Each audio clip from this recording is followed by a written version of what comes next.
we are back again for another edition of Heart to Heart. And today we are going to be examining the truth about and behind limiting beliefs. We have a very special guest on, Metztli. I've known her for a while. She is a spiritual and energy healer. She does a lot. She's a mom, amazing, amazing.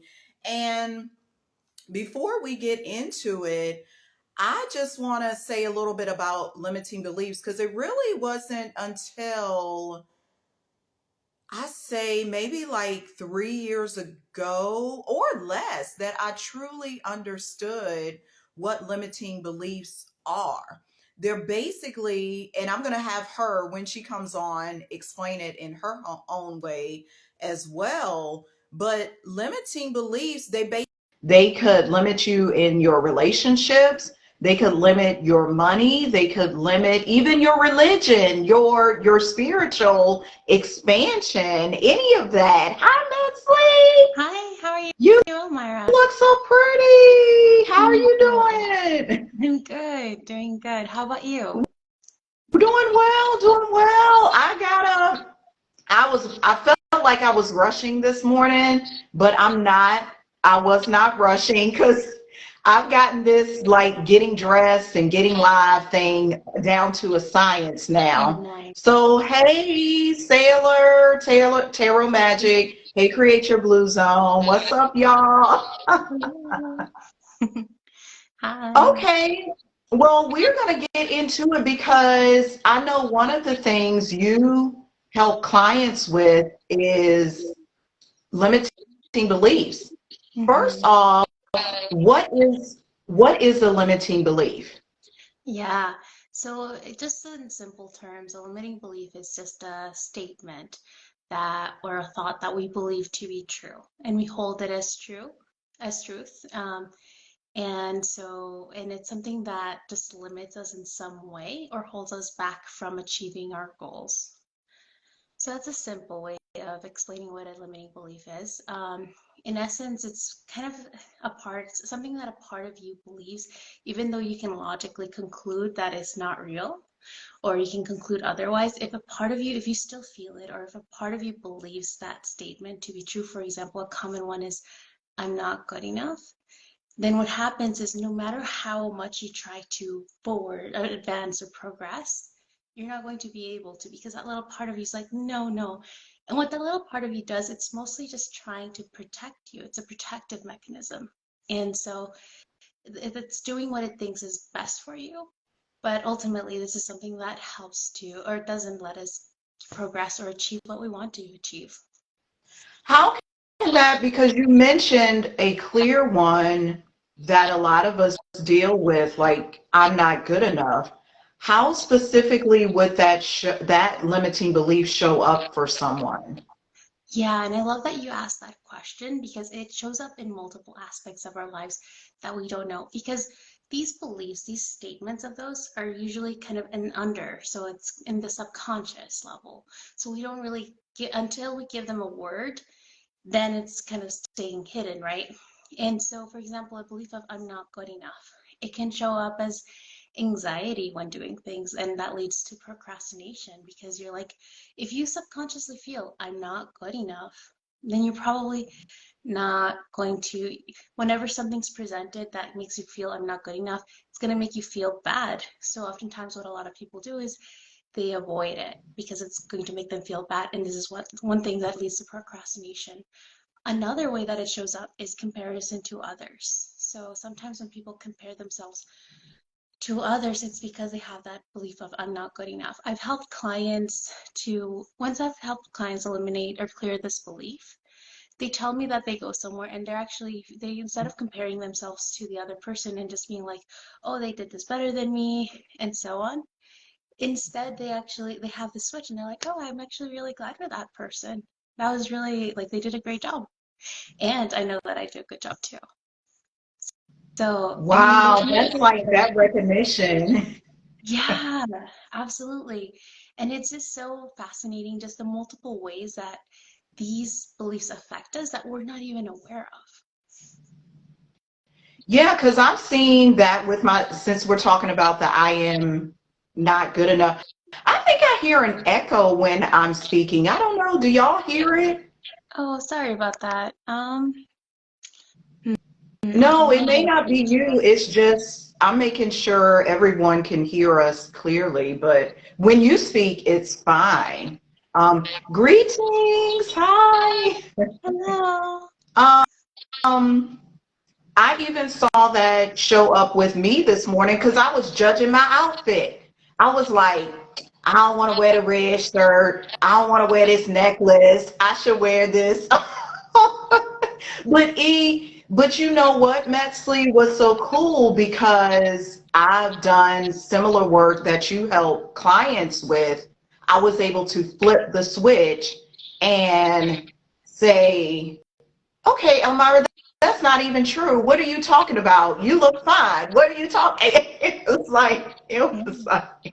So, what are some of those transformations you actually witness with clients as you're working with them? Because I know you do Reiki, you do a whole lot of different things. Yeah, absolutely. So yes, I have a program where I help, so I kind of have a session with clients and or a few several sessions, but in the session we do kind of pattern elimination work. So what we do or pattern release in which we identify what those limiting beliefs are that are affecting a person and then we clear them and then I do Reiki at the end because I feel like that's a really good way of just releasing those energies because in reality everything is just energetic exchange. Even in conversation, that's energetic exchange. And so when we do this work, we're kind of untangling. It's kind of like a massaging. I know you're a massage therapist, but massaging out like these emotional blockages. And I like doing Reiki afterwards because I feel like it's a way of just really releasing that and really letting that person kind of feel more whole and kind of more elevated because they no longer need to carry that. And so some of the transformations I've seen are just incredible. I see Somebody maybe said emotions Reiki for the really just win. wane. Yes, Absolutely. Reiki. Yeah. And so some of the transformations that I've seen are just amazing. I mean, I've seen, energetically speaking, when doing these sessions, I've seen like people's energy systems kind of evolve. So like suddenly I've had one client like their chakra systems just kind of went to the next level where usually like I it varies on how I see them. It depends on the person. But this one person I saw them kind of transform into a crystalline structure, which I know is like a process for ascension. And so that's a separate topic. But it was really beautiful and magnificent to see. And then later on, I was telling this to my client. She was like, yeah, I mean, the people around me, um, like they just said like, wow, like you're really glowing and like we can feel like this really good energy from you. And so, and again, this is something that people are not, they just feel, right? We just feel these like, oh wow, like you just look like you're glowing. And so that's Yeah. one transformation I've seen. For other of my clients, I've seen, it's just so many. One of them, they're more assertive now. So before they would wait until like from other people before they did anything.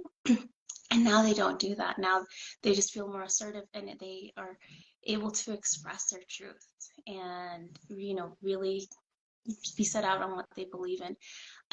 Like I think all of my clients, they've experienced a shift where they no longer talk to themselves harshly. So they have more Hmm. self-compassion and that inner critic.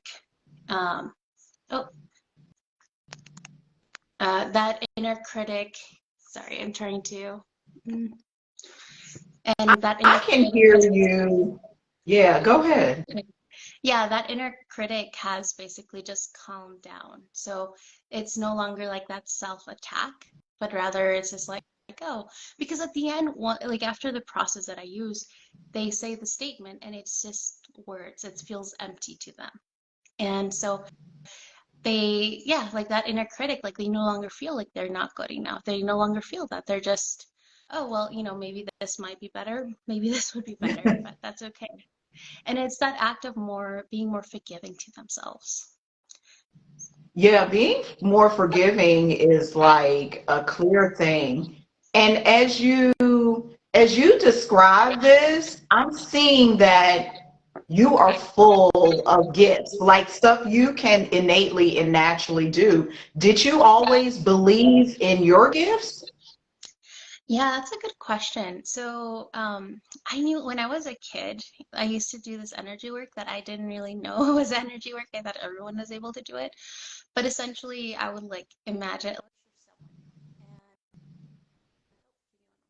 I would picture someone in my head, and then I would see some colors, and I'm like, oh, they're missing these colors. Let me give them to them. And then like I would give them to them.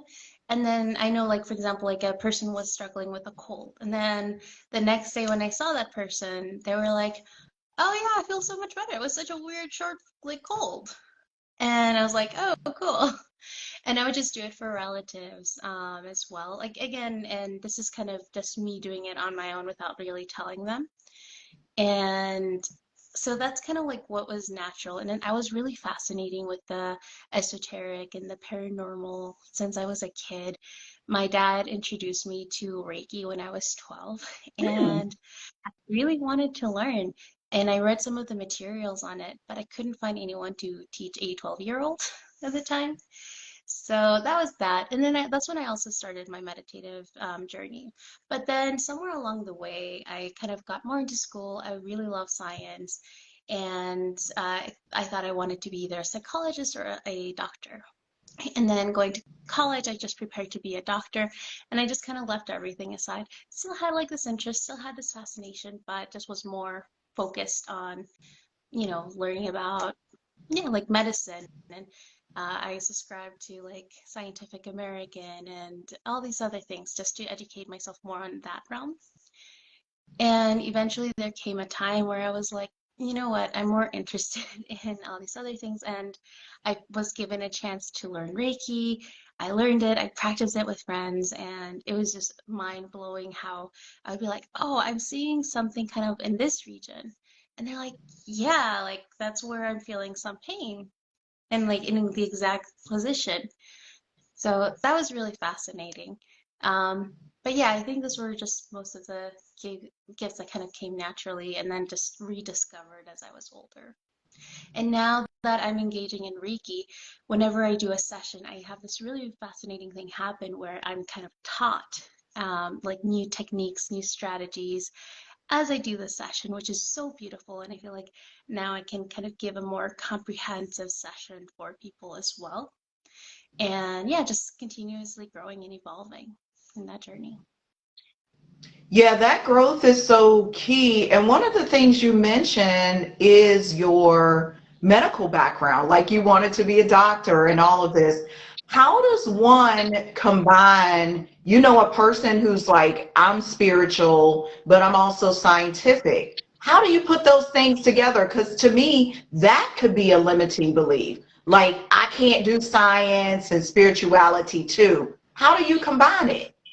Yeah, I love that you asked that because so interestingly enough, my whole life I've just seen this pattern of me being a bridge in just various different aspects, like in school, like I was always like in the middle of like this and that. Even for my graduation from college, I was like 2016/2017/2018. I graduated a weird time.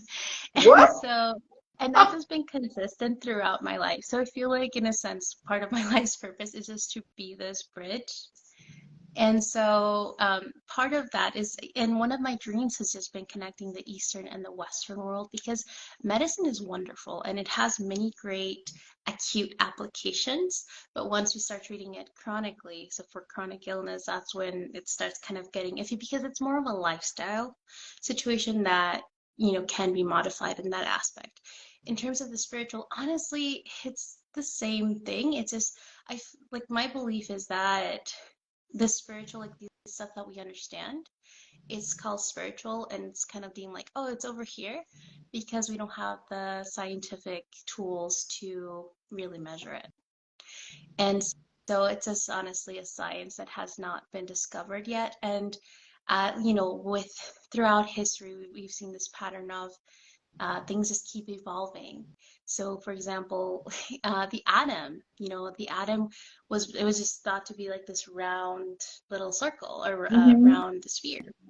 And now we understand that that's not the case. If anything, it's mostly made up of space. And if you charges them, like even the electrons, they go into specific shapes depending on like their levels.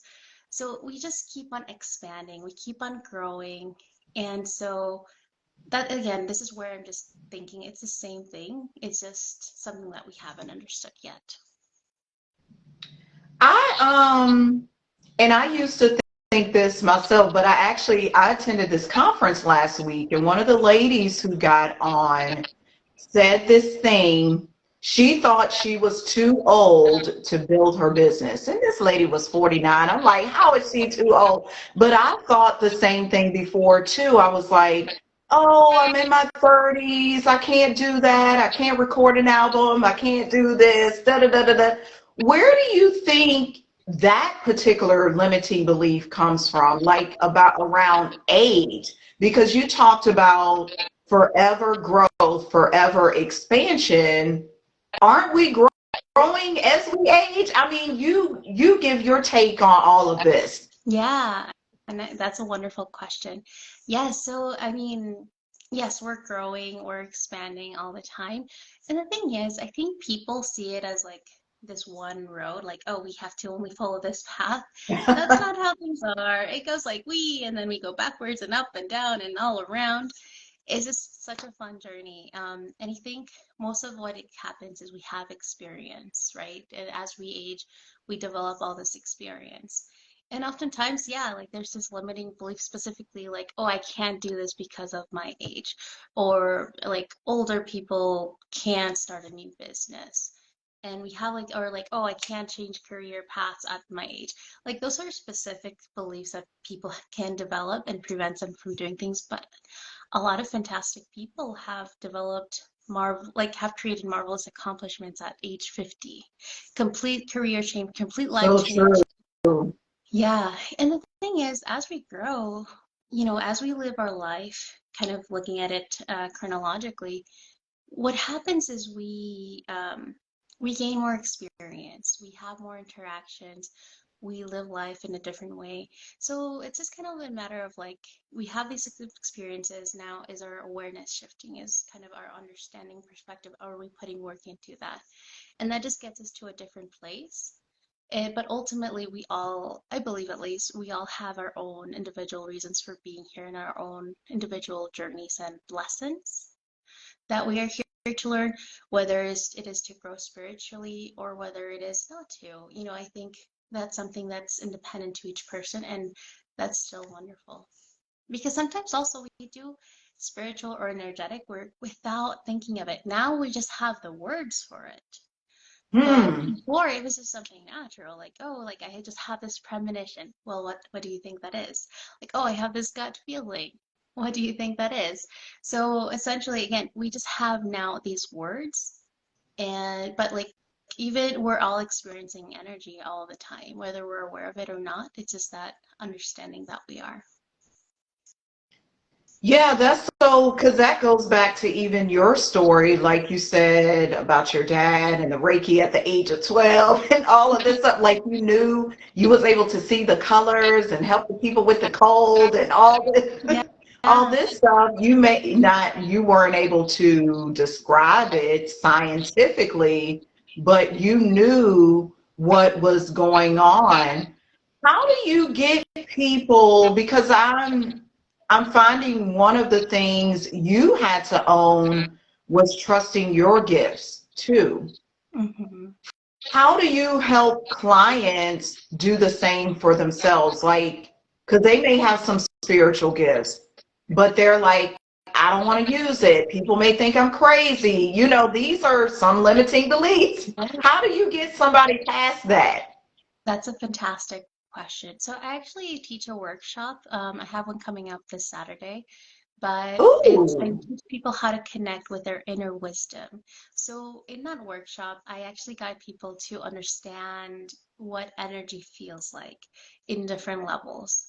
So I kind of just explain to them, we can feel energy in different modalities because I feel like people think when you are psychic or, when you have these abilities, you're able to see, for example, like like auras, like you can just see it right there with your visual eyes, or you can see spirit with your eyes, or like spirits or whatnot. But the thing is, that's not really the case. And kind of allowing that, for example, for myself, some people can do that.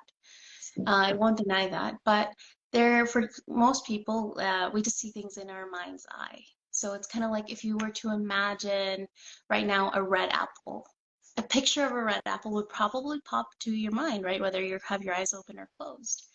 And that's the same kind of visual screen where we can see this energy. So just understanding that simple thing, or understanding like sometimes you may feel something on your, like may get chills or shivers. Sometimes you may sense changes of temperature. Sometimes you may smell something, taste something. So just bringing the awareness that we can experience energy through all of these different systems.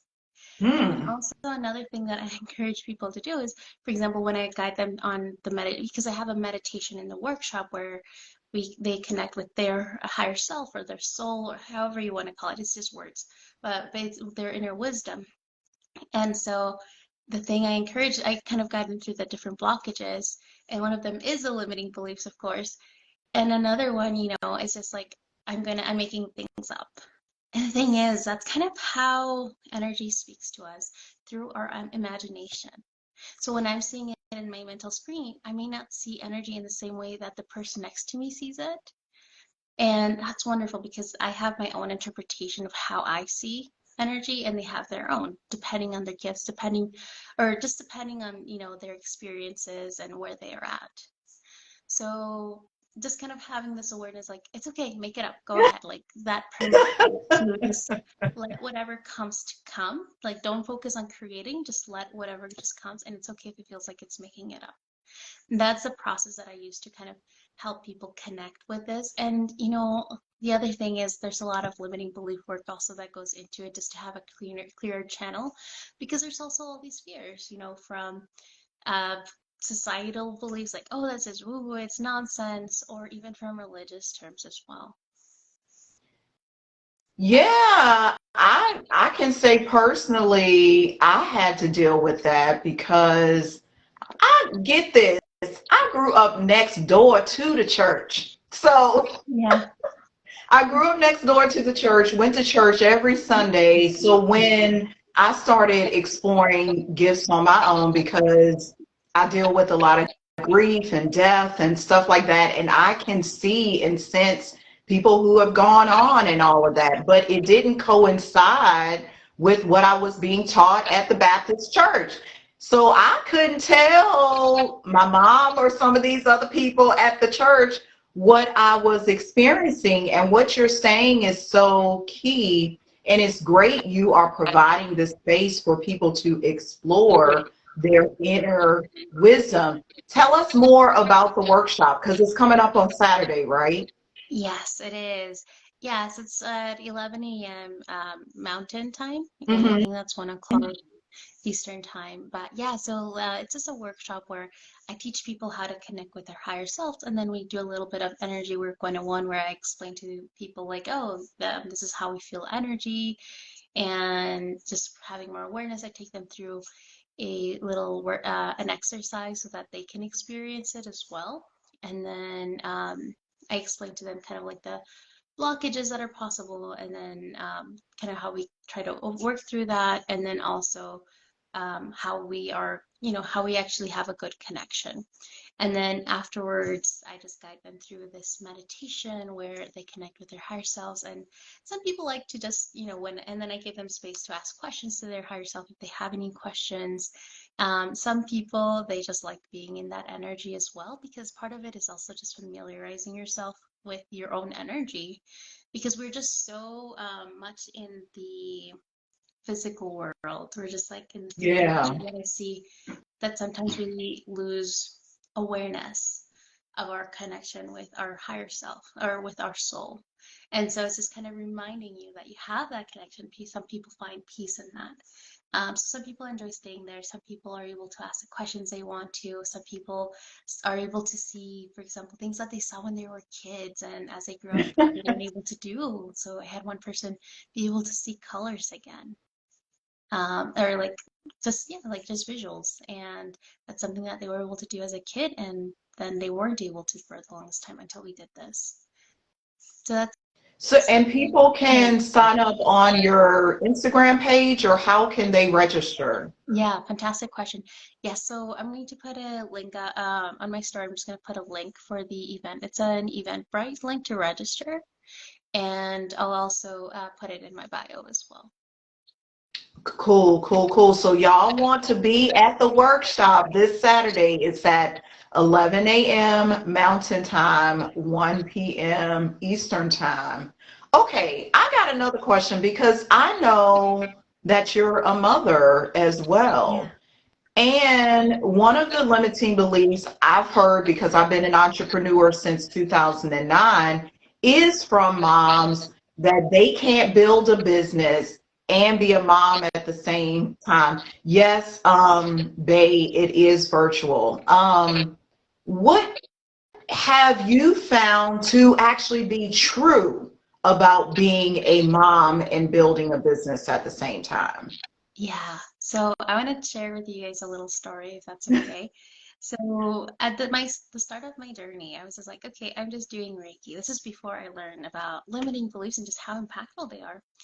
I was like, okay, I'm going to start this business because I actually have two businesses. I have an Etsy store and then I also have my Reiki business as well. And so, yeah, at first I was just going to be Reiki and I was just like so overwhelmed. I'm like, oh my goodness, I'm a stay-at-home mom. Like, it's hard to take care of my kiddo. It's hard to clean anything. Like, I'm a mess. Like, I don't have time to work on my business. There's just no time. There's no time. There's no time. Yeah. And like things would just come up and I'd be like, oh my gosh, this just threw me for a loop. Like now I can't do anything. And so I worked with someone. So I hired someone who's a mindset coach. And this is where I learned this mindset coach strategy. And she also kind of helps me to kind of do this for other people as well. But essentially, I cleared a lot of beliefs. There were a lot of things, and a lot of it is like, I'm not good enough, I can't do this, and so on, right? And after that, all of those beliefs, I now am like, okay, you know what? I have like a set time when I work on my business. I hired a babysitter, and because my focus is, I'm going to use this time to make money and, grow and work on myself as well.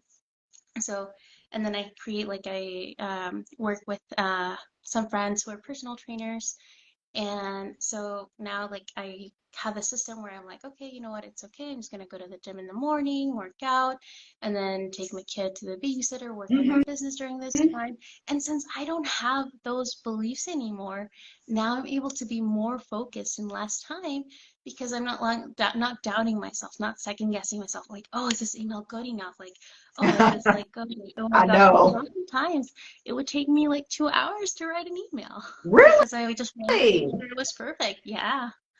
And so I would just be like, no, let's change this. No. But now it's just like, okay, this is an email. Let's see. Like, okay, looks good. Maybe I can modify this. Okay, great. Good to send off. So literally 2 hours to like maybe like 3 or 4 minutes. And so like that was a huge shift. So now I'm able to do more work. And then in the afternoon, I just developed that time to my baby because I only have someone watch him from like 10 till 2. So that's my business hours. Hmm. And then afterwards, I just have someone watch my baby. I mean, I just watch my baby and play with him, take him Yeah. to the park or take my dog to the doggy park or for a walk and just make food and then just spend some time with my husband in the evening. So that's where I learned, like you can be a mom, you can be a business owner, and you can be yourself too. Because I think that allowance of just having time to be yourself is extremely important, especially for moms, because I feel like sometimes it's almost expected that your identity becomes this wife slash mother. And then it's like, what happens to the person? And I think that's where honoring yourself is really valuable. You know I'm in on that because I'm the self-care boss. So Yeah. it honoring yourself. And it's beautiful what you described, Metzley, as well, because I'm going to point out two things you did. Well, they're one and the same, but you did it in different ways. You got help from the mindset coach to help you examine and break down those walls. Like, what is this belief? Why do I feel like I'm running out of time? Why do I feel like I ain't got enough time to clean the house? Whatever it is, or I don't have enough time to spend with my child versus this. And then number two, you actually hired help in a different way and you made it work for your schedule. You said you have the babysitter 10 to 2. I think a lot of us, one of the limiting beliefs a lot of us have around being a mother and building a business is it has to look a certain way. Oh, I heard, going back to what you said in the beginning about the comparison thing. Oh, I heard that mom down the street, she's got a babysitter full time, 5 days a week. I need to have full. But no, if that's not what you need or what your pocketbook can afford, then that may not be the road. But I love that you just said you got help and you actually took action on it and it cleared the pathway for you to do more, for you to be even more productive. Yeah, yeah, because I noticed, if I was trying to work with my little one here, I wasn't being productive. And I was very fortunate to find someone who can watch him at a rate that I can afford. And that's where I also reached out to my community and see if anyone was able to help me. And I found someone who I trusted. So I think there's also this idea of like, oh, childcare is so expensive. So then just forget that, like I'm not going to be able to afford it.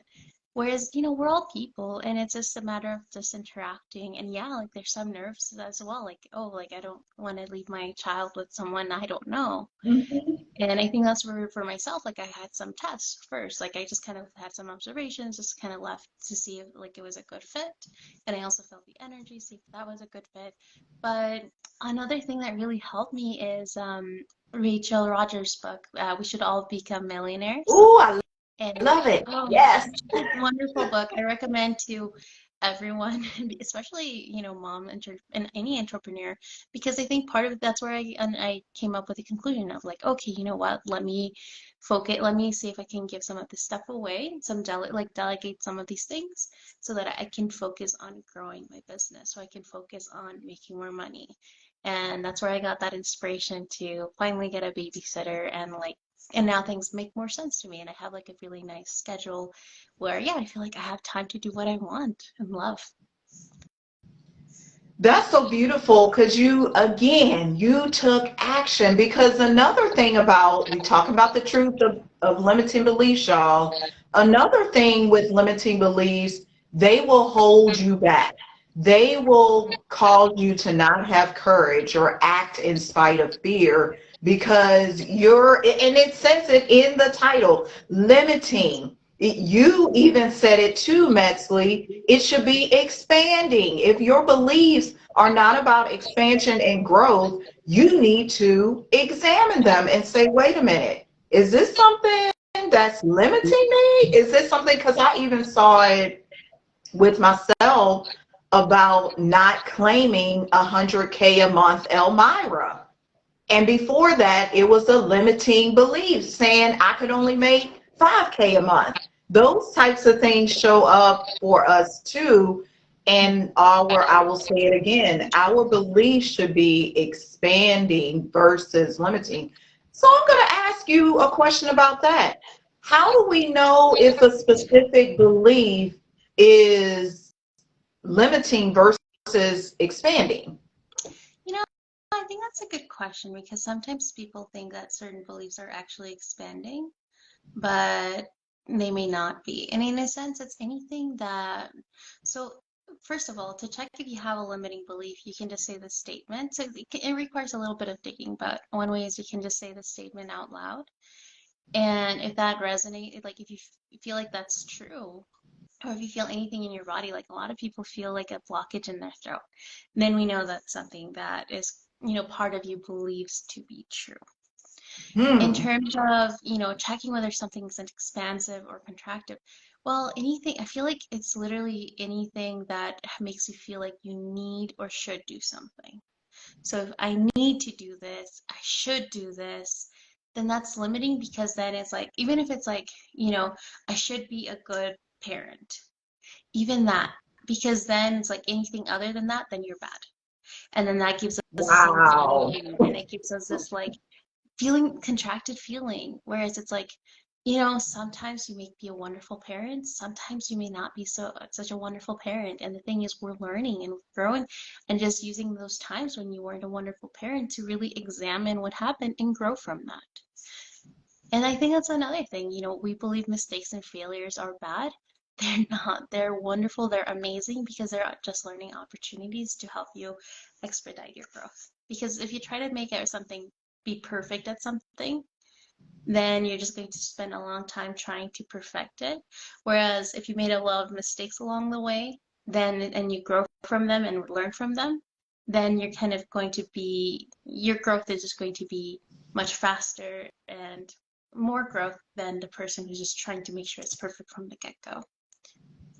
So Yeah, we don't want to be perfectionists because I'm a recovering perfectionist because yeah. I used to think everything and now how I live things is I I just act. I just do it. If I have a vision of something I want to do, I put it out there. I may have words misspelled. I may have, and it's not like I'm not editing or any of that, but when we attempt to be perfect, we will never, we're actually harming other people because we're not helping the people we need to help. Like you're helping so many individuals with the work that you do, overcoming these limiting beliefs, helping people identify and embrace their inner wisdom, all of this stuff. So I congratulate you too. And I want to congratulate you for getting on here on the camera too, doing this interview. Yes. Oh my gosh, yes. For some time, I had like a lot of anxiety, and I was just like, oh my gosh, feeling nervous because I've never done an Instagram live. So thank you, appreciate it, and thank you so much for letting me be here and letting me be a part of this. It means a lot. Awesome, awesome. Well, as we wrap up, any final words? I know everybody needs to sign up for the Inner Wisdom workshop that's coming up on this Saturday. This Saturday is October the 28th. You all need to be there with Metztli. Anything else important you need to share with everybody? I mean, honestly, it's just be just taking a moment to reflect on yourself and who you are. I think that's something that just for people to have that awareness and just I know that you started with something called the compassion key, which is a wonderful tool as well. So I also would encourage anyone to sign up with Elmira or reach out about that. But it's just kind of having this compassion towards yourself or where you are, who you are, and allowing this forgivingness of for whenever you did something that, you know, you probably didn't want to or intend to do. I think, that forgiveness is like a huge step because then we can remove ourselves from the block that we have. Also, another thing that I just want to say is that we don't always have to just be coping with things that, we feel are keeping us back. Like it's not, you don't have to always be coping with that anxiety or depression or, there are tools, there are ways to overcome that. And like one way that I found that was like phenomenal is working through these limiting beliefs because before I struggled with a lot of anxiety and severe major depressive disorder. And so that's where I have had a huge shift in my life, and I just want to share that with others as well. If I do have a program where I help people overcome their limiting beliefs, and again, we do this Reiki rebalancing. I also kind of guide them through various different meditations, and the intention is I want people to be able to experience this transformation that I've experienced because the world just feels so magical, so wonderful. And before I didn't think that was a possibility. Before I thought, like, oh, the life is just going to be dark and gloomy and I'm always just going to be fighting internally with myself, like, oh, I'm doing everything wrong. And, that's how I thought. I thought like there's no way out. But the thing is, there is a way out. That doesn't have to be the reality. So I just wanted to conclude with that. And if anyone is interested in this program, please send me a message and I'd love to connect with you, see if we would be a good fit and, see how I can be of service to you. That's beautiful, beautiful. Y'all need to get in with Metzley. Get on in the because you said something so critical. You thought like the stress and the anxiety would and the depression was going to take over your life. It was going to be your life, but you were able to see the light by doing this work that you're helping other people with to uncover their limiting beliefs. Y'all contact her. She's amazing. I love everything that you do. Until next time, everybody, this has been another edition of Heart to Heart. Bye. Bye. Take care.